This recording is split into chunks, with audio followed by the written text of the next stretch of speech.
Hey guys, Delora Dabbles here with a Lenormand deck unboxing. I don't buy a lot of modernized Lenormand decks. I really like my Blue Owl Lenormands, and Fred is just going to camp out behind us for now. We'll see if he moves or causes any trouble. So I got this from PixelOccult. You guys know I love this artist's work. And so I've been watching his Lenormand deck as he's been making it. And he did not do a Kickstarter because, you know, just for like various different reasons. Look at this tin. This tin is so perfect for these cards because a Lenormand deck is only roughly 36 cards. He's doing a bit more than 36. Oh, yes. Oh, the booklet. I like that the booklet looks a lot like a notepad. This is very cute. I purposefully haven't looked at any other unboxings or anything because I really want to enjoy this.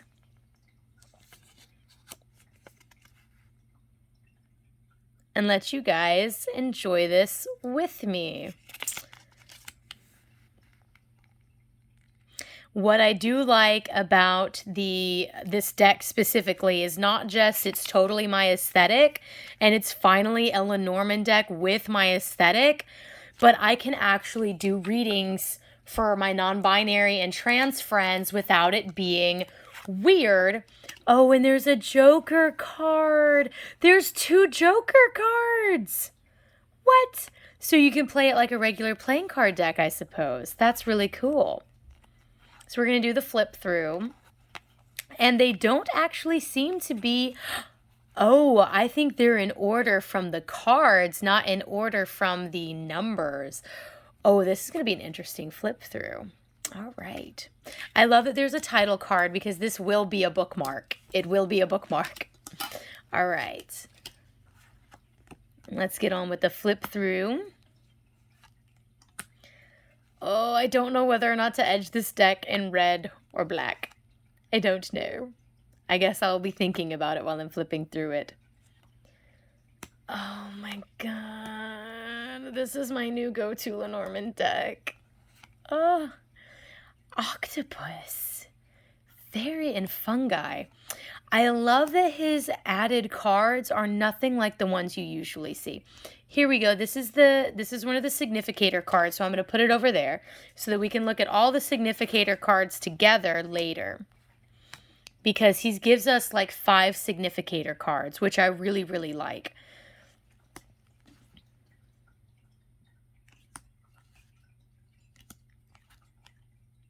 Yeah, I think one of the reasons why a lot of people don't feel comfortable getting or giving Lenormand readings in the queer community is because it's just not very gender friendly. It's just got the binary gentleman and lady. And I will say that there is the Bluebird Lenormand that gives you 4 Significator cards, but they're both still gentlemen and ladies. Right? It's just you can make 2 ladies face each other, or you could make 2 men face each other, right? Whereas before you would just have to be like, okay, well, who's the girl in the relationship? They'll be the lady. And that's really regressive. But again, PixelOccult gives us 5 Significator cards, and I cannot wait for you guys to see all of them. And again, like these extra cards he came up with, ruins, goat, candle, moth, fungi, they're all so different from the traditional extra cards that you see. A lot of them are the same. You'll see train, you'll see train to be a more specific alternative to the ship. And you'll see the cat to be a more specific alternative for the dog card, right? And you'll see other animal cards like the bear and the fox. But they're basically just making the cards that are already there a bit more specific. Whereas I feel like with his cards, it's bringing in a whole new fresh symbolism. City. Oh, that's fun. City. Oh, skeleton. That's one of the significator cards too. Yes. So the skeleton can be read as a significator card. And it's completely neutral. It's totally and completely neutral as a significator card. And then you have the anima and animus, which would be your typical like male and female, right? And let me move my camera. Sorry if it's not the smoothest move. I'm going to try to make it as smooth as possible. So you've got the anima and the animus, which is your typical male and female. See how they're looking at each other. And you also have these cards. The animatics and animixis. So completely, you could look at these cards and you wouldn't be able to tell what societal gender role they're supposed to be fulfilling. You know what I mean? But then even if that doesn't feel like, if neither of these cards feel like you or your gender, you always have the skeleton, because who doesn't identify as a skeleton beneath all of this meat, right? And I really, really like that. Oh, and the backs of the cards are also very, very nice. I like that they are linen cardstock printed. You can see that nice texture, because while they are semi-gloss, they are not quite so slippery, but they also shuffle very, very nicely. And Brad is also going to make a cameo in this video as well. All my cats. Oh, this is just so fun. I cannot wait to start using this deck and reading this deck.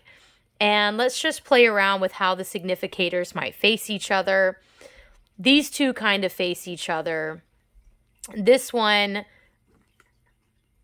kind of faces this one, because in the Lenormand deck, I want to make sure that we're talking about how the significators will face each other. So for a traditional Lenormand reading, it still works like this if you're a stickler for whether they face each other.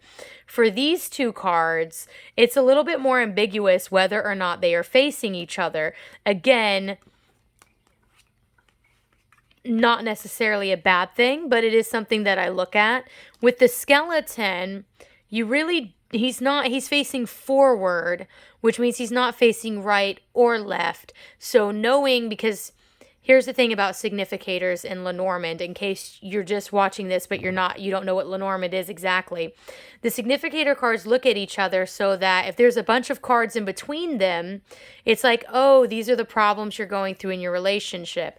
If he's up here, it's like, oh, he's got a little bit of power over you in the relationship, or oh, she's got a little bit of power over you in the relationship.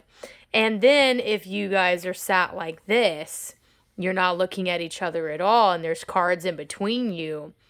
It's like, oh, things aren't going well in this relationship. And the farther back they are, the more true that is. If it's like this, y'all are just kind of having a spiff. If the cards are like this, it's a lot more than a spiff, and it's getting to be not a good relationship. So if you have, for instance, these two cards, they will not face each other. Let's say that your querent identifies themselves and their partner as these two cards. They're not going to face each other. So whether you have it this way or whether you have it that way, these two cards are not going to face each other. If your querent identifies as this card, they're not really going to face each other in a reading. One is always going to have their back turned towards the other. So that is interesting. I would probably try to assign a direction to one of these cards. Or maybe, honestly, because you never know what combination. I think it would actually be impossible, because you never know what combination of the querent and their partner that you're going to get, right? You might have a partner and querent that are like this, or you might have a querent with multiple partners. So I don't think it was actually feasible to begin with to have all of these cards facing each other, Because, yeah, relationships, I think, are just too complicated. It could just be that Lenormand at its very core is so binary centric, we might just have to change the way that we read them. We might have to do near far readings instead of face face readings. We might just have to change the way we read Lenormand. But again, this is the first time I have seen anyone even try with the Significator cards to make them complex with breaking the gender binary. I'm going to have a lot of fun with this, and I'm sure a lot of other people are going to have fun with this.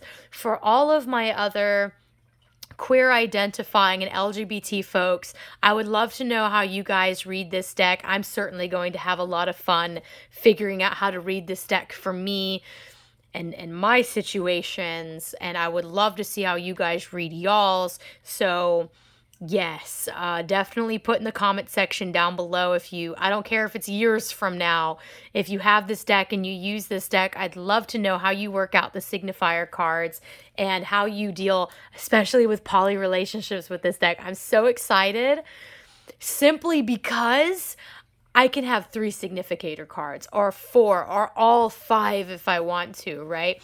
And I can find a card that represents me and my partners in this deck, right? And I can use all 5. I can do a reading and I can have all 4, if I have 4 partners represented in this reading if I wanted to. So that's really, really neat. Yes.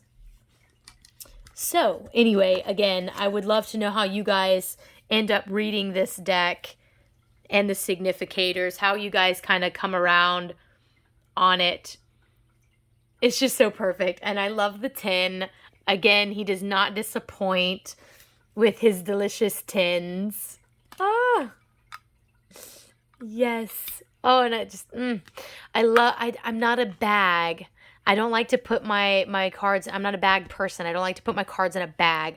I like my cards to be in a box, preferably a tin. So that is always a plus with him. If you like this artwork, again, this is from PixelOccult. You can go to PixelOccult.com. You can also go to their Etsy store, PixelOccult on Etsy. I'm trying to see if they have it. Maybe they have it at the back of the book. Because usually he'll have a blurb in here that says where his social medias are on the back of his books. Here we go. All right. There is the contact info for PixelOccult.